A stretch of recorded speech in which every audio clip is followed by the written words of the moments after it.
Good evening student, আমার চ্যানেলে simple English grammar চ্যানেলে আমার সকল স্টুডেন্ট এবং ফ্রেন্ডসদের ওয়েলকাম জানাই। আজ আমি তোমাদের প্রিফিক্স এবং সাফিক্স সম্পর্কে বলবো। তো প্রিফিক্স কাকে বলে না? শব্দের আগে কিছু যোগকে প্রিফিক্স বলা হয়, আর শব্দের পরে কিছু যোগকে সাফিক্স বলা হয়।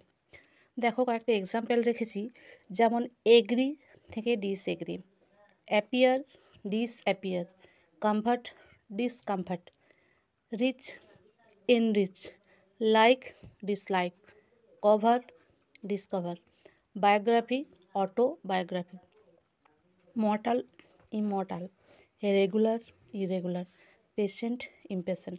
তো তলায় যে ওয়ার্ডের তলায় দাগ আছে সেগুলোকে আমরা কী বলবো? প্রিফিক্স, কারণ শব্দের আগে যোগ হয়েছে।